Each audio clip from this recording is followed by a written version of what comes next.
Hello दोस्तों, स्वागत है आप सभी का हमारे चैनल अनु स्टोरी टाइम पे। तो चलिए आज की स्टोरी स्टार्ट करते हैं। आज पूर्णा का पहला करवा चौथ था। सास माया जी सुबह से कितनी ही बार उसे बता गई थी इस व्रत की विधि। पूर्णा आज सिंदूर लगा लेना व बिछी भी पहन लेना, चूड़ियाँ तो पूरे हाथों में होनी चाहिए। माया जी कहती जा रही थी और पूर्णा सोच रही थी कि सारी हिदायतें सिर्फ उसी के लिए। रविवार तो पूरे सप्ताह में एक ही होता है, पर उसे सुबह उठना पड़ा। मयंक अभी तक सो रहे थे। बचपन से वह यह सब देख रही थी। सारे नियम कायदे सिर्फ लड़कियों के लिए। पहले अच्छे पति के लिए व्रत रखो, भाई के लिए भी व्रत रखो, और जब शादी हो जाए तो उसके बाद भी पति के लिए व्रत रखो। जैसे स्त्री के रूप में पैदा होना कोई पाप हो गया, इसलिए पूरी उम्र एक न एक व्रत रखकर पाप की सजा भुगतना है। इस नाटक से उसे हमेशा से चिढ़ थी। बचपन में माँ और मोहल्ले की सभी औरतें का बनाव श्रृंगार देखती थी तो सोचती थी कि कितना अच्छा लगता होगा। जब भी माँ व्रत करके पापा के पैर छूती तो वो सोचा करती थी कि पैर तो पापा को छूने चाहिए, आखिर माँ ने उनके लिए व्रत रखा था। वह हमेशा सोचती थी कि यह सब गलत है। वह विरोध भी करती थी पर उसकी आवाज़ दब जाती थी। तब से लेकर आज तक, जब वो एक मल्टीनेशनल कंपनी के बड़े पद पर पहुंच गई है, कहने के लिए समाज काफ़ी आधुनिक हो गया है। करवा चौथ का व्यापारीकरण हो गया है, पर सोच वही पुरानी है। पूर्णा तैयार नहीं हुई क्या? सब आ गई है। तभी माया जी की आवाज़ सुनाई दी। जाने से पहले पूर्णा ने अपने आप को आईने में देखा, एक गहरी सांस ली और चल पड़ी। कमरे में इतनी सारी आंखें उसे अजीब नज़रों से देख रही थी। माया जी को देख लग रहा था जैसे उसे खा ही जाएंगी। अरे ये क्या, इतना सादा सूट, साड़ी क्यों नहीं पहनी, सिंदूर भी नहीं लगाया, क्या चाहती हो? बोलो, मेरे बेटे की ज़रा भी चिंता नहीं तुम्हें, या मेरा अपमान करना चाहती हो? माया जी ने लगभग चीखते हुए कहा। पूर्णा जानती थी कि ये सब होगा और वो तैयार भी थी। मम्मी जी, मैं आपको बहुत सम्मान करती हूँ। आपको पता है कि मैं साड़ी में सहज महसूस नहीं करती। मैं मयंक से भी बहुत प्यार करती हूँ, पर मेरे सिंदूर लगाने से मयंक का हित कैसे हो सकता है, यह मेरी समझ में नहीं आता।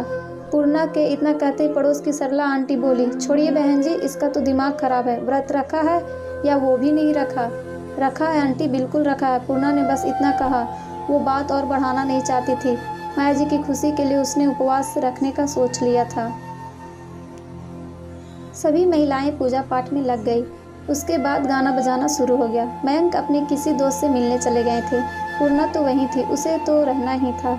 उसकी कई सहेलियां ब्यूटी पार्लर से सज धज कर आई थी। कहने के लिए वो सब काफ़ी पढ़ी लिखी थी, बड़े पद पर भी थी, पर वो सब यहाँ भूखी प्यासी पति की लंबी उम्र के लिए 7 भाइयों की बहन की कहानी सुन रही थी। किसकी बेटी का चक्कर किसके साथ है, अपनी अपनी बहुओं की बुराई, बेटों की कमाई की डींगे मारना, उन दराज महिलाओं में इस तरह की चर्चाएं हो रही थी। मेरे बच्चे को उसके बच्चे ने मारा, मेरा बच्चा पढ़ने में उसके बच्चे से अच्छा, गहने कितने के बनवाए, पति का प्रमोशन, देर से घर आना, सासू माँ की बातें। महिलाओं का एक ग्रुप इस तरह की बातों में लगा हुआ था और उसकी सहेलियाँ उनकी बातों भी कुछ कम नहीं थी। जैसे पति से क्या गिफ्ट लेना है, ऑफिस में कौन कितना बड़ा चापलूस है, सास को ताना मारने के तरीके, पति को कैसे अपने मन मुताबिक चलाना है, आदि। और तो और वे दूसरी सभी महिलाओं को पिछड़ा कहकर हंस भी रही थी। पूर्णा को वहाँ बैठना भारी लग रहा था। इन सभी ने व्रत रखा था। क्या किसी कथा में इन्हें ये नहीं बताया गया कि सच्ची पूजा आत्मा की पवित्रता है? जब दम ज़्यादा घुटने लगा तो वो वहाँ से उठकर अंदर कमरे में चली गई। दीदी, अरे ओ दीदी! तभी छोटू की तेज आवाज़ सुनाई दी। अभी तो कमरे में आई थी, वो इतना जल्दी क्या हो गया? क्या हुआ छोटू? पूर्णा ने कमरे से बाहर आते हुए पूछा। छोटू हाँफता हुआ बोला, दीदी, नमन भैया का फ़ोन आया था। वे बोल रहे थे कि मयंक भैया का एक्सीडेंट हो गया है, वे उन्हें लेकर सिटी हॉस्पिटल जा रहे हैं, आप भी वहाँ पहुँचो। सुनते ही पूर्णा को चक्कर आ गया, उसके हाथ पैर फूलने लगे। लेकिन ये वक्त धैर्य खोने का नहीं था। ससुर जी अपनी बहन को मिलने गए थे, शाम को आने वाले थे, समय बिल्कुल नहीं था। उसने छोटू को सारी बात सास ससुर को बताने के लिए कहा और खुद तुरंत निकल गई। रास्ते में उसने अपने माँ पापा को भी फ़ोन कर दिया। जब वह अस्पताल पहुंची तब डॉक्टर ऑपरेशन की तैयारी कर रहे थे। वह सबसे पहले मयंक को देखना चाहती थी, लेकिन डॉक्टर ने उसे बीच में ही रोक दिया। अच्छा, आप इनकी पत्नी हैं? देखिए बहुत खून बह चुका है, हमें तुरंत ऑपरेशन करना होगा। इनका ब्लड ग्रुप ओ पॉजिटिव है, आप ब्लड का इंतज़ाम करें। वैसे हम भी कोशिश कर रहे हैं। पूर्णा ने तुरंत उसके सारे दोस्तों को फ़ोन कर दिया। डॉक्टर से भी ऑपरेशन शुरू करने को कहा, लेकिन ऑपरेशन शुरू करने के लिए 2 बॉटल ब्लड की ज़रूरत थी। पूर्णा ने कुछ सोचा और बोली, नमन जी, मैंने सुबह से कुछ खाया नहीं है, मेरे लिए ज़रा एक टोस्ट और चाय ला दीजिए। फिर डॉक्टर की तरफ घूमकर बोली, सर मेरा ब्लड ग्रुप ओ पॉजिटिव है, प्लीज़ मेरा ब्लड ले लीजिए और जल्द से जल्द इलाज शुरू कर दीजिए। ब्लड देने के लिए कुछ न कुछ खाना बहुत ज़रूरी था। थोड़ी देर बाद ऑपरेशन शुरू हो गया। बाकी ब्लड का इंतज़ाम थोड़ी देर में हो गया। अब सब बैठकर ऑपरेशन ख़त्म होने का इंतज़ार कर रहे थे। 2 घंटे बीत चुके थे।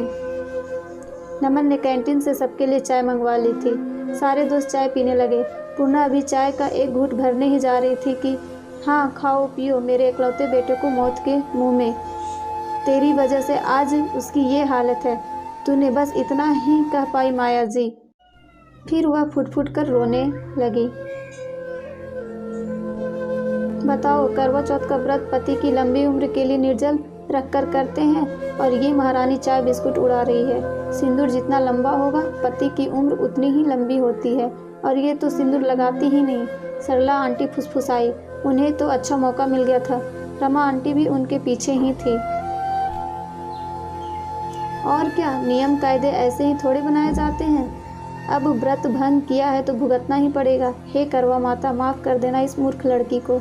इस बेचारी माँ की सुन ले, कितने उपवास किए हैं इस बेचारी ने। ये सभी शायद इसलिए आई थी। पूर्णा तो पहले से इतनी परेशान थी, उस पर सरला आंटी की बातें ने उसे और परेशान कर दिया। वह सोचने लगी, अगर सिंदूर लगाने से पति की उम्र लंबी होती है तो आंटी पूरा शरीर ही सिंदूर से क्यों नहीं रंग लेती। क्या वे इतनी लंबी उम्र तक अंकल को झेल नहीं पाएगी, या शायद बेचारे अंकल। खैर, पूर्णा ने माया जी को चुप कराना चाहा, पर वे कुछ भी सुनने को तैयार नहीं थी। परेशान मत हो पूर्णा, सब ठीक हो जाएगा, पापा की आवाज़ थी ये। वे और माँ पता नहीं कब आकर खड़े हो गए थे। पापा को देखकर नहीं रोक पाई वो खुद को, उनके गले लग रो पड़ी। अब क्यों रो रही हो मेरे बेटे को। माया चुप रहो, ये अस्पताल है। ससुर जी की गंभीर आवाज़ से सासू माँ चुप हो गई। तभी डॉक्टर ने आकर कहा, ऑपरेशन हो गया है, मयंक जी अब खतरे से बाहर है, थोड़ी देर बाद उन्हें कमरे में ले जाएंगे, आप उनसे वहाँ मिल लेना। लगभग 2 सप्ताह तक मयंक अस्पताल में रहे। माया जी अभी भी शायद उसे ही दुर्घटना का जिम्मेदार मान रही थी। मयंक कई बार बता चुके थे कि दुर्घटना उनकी अपनी लापरवाही से हुई थी। अब पूर्णा कैसे माया जी को समझाए कि सिंदूर बिछुए चूड़िए से किसी दुर्घटना को रोका नहीं जा सकता। ना ही करवा चौथ लंबी उम्र की गारंटी है। आज मयंक को अस्पताल से छुट्टी मिलने वाली थी। पूर्णा सामान पैक कर रही थी। माया जी मयंक को सूप पिला रही थी। तभी डॉक्टर आए और मयंक को आगे के लिए हिदायतें देने लगे। माया जी ने उनको धन्यवाद कहा। इस पर वे बोले, धन्यवाद की हकदार तो आपकी बहू है। उस दिन जब मयंक को खून की ज़रूरत थी तो पहले 2 बोतल खून पूर्णा ने ही दिया था। थैंक गॉड, उसने समझदारी से काम लिया। उपवास से ज़रूरी मयंक की जान बचाना था। आप और मयंक काफ़ी लकी हैं। ओके मयंक, अपना ध्यान रखना। हाँ पूर्णा, ज़रा मुझसे जाते समय मिल लेना। घर आने पर पूर्णा को सास से बात करने का समय ही नहीं मिल पाया था। मिलने आने वालों का तो जैसे मेला ही लग गया था। सास की सारी सहेलियां आई थी आज। Sarla aunty, Rama aunty, Anju aunty और उनके साथ 2-4 और थी। पूर्णा ने उन्हें चाय नाश्ता दिया और वहां से हट गई। वे सब उसे अजीब नज़रों से घूर रही थी। जाते समय उसने अंजू आंटी की फुसफुसाहट साफ सुनाई दी। देख जरा, अभी भी सुहाग की कोई निशानी नहीं लगाई, कैसी है ये। सभी आंटियों को छोड़ने जब माया जी बाहर गई तो मौका देखकर सरला बोली, अरे तेरी बहू तो अभी भी वैसे ही घूम रही है, उसको कहा नहीं क्या। अरे सुन, एक व्रत और आ रहा है, उसको करने से।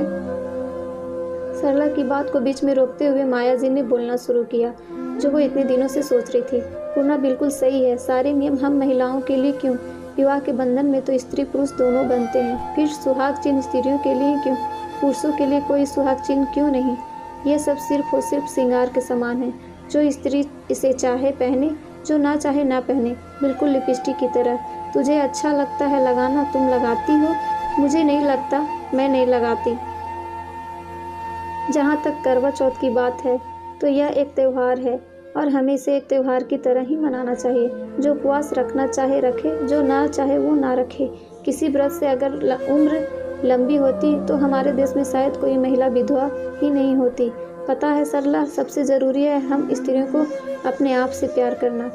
सबसे प्यार करते करते हम अपने आप से प्यार करना ही भूल जाते हैं। मुझे गर्व है अपनी पूर्णा पर। सबको चकित छोड़कर माया जी जब पलटी तो सामने पूर्णा खड़ी थी। उसकी आंखों में ढेर सारा प्यार व सम्मान था और साथ में आंसू भी थे, पर खुशी के किसी को कुछ कहने की जरूरत नहीं थी। दोनों गले लग गई। उसे अंदर आने को कहकर माया जी अंदर चली गई। पूर्णा आसमान में देख रही थी। चांद चमक रहा था। यही था उसके करवा चौथ का चांद, जिसने रिश्तों पर पड़े हुए ग्रहण को हटा दिया था। पूर्णा, जल्दी अंदर आजा बेटे, सब एक साथ डिनर करेंगे आज। तभी माया जी की आवाज़ आई। विचारों को झटककर उसने घर के अंदर प्रवेश किया। सामने सब मुस्कुराते हुए चेहरे से उसका स्वागत कर रहे थे। आज सही मायने में उसका गृह प्रवेश हुआ था। तो दोस्तों, कैसी लगी स्टोरी अगर पसंद आई हो तो वीडियो को लाइक, शेयर एंड चैनल को सब्सक्राइब कर देना। मिलते हैं एक नए स्टोरी के साथ। तब तक के लिए bye bye guys, take care.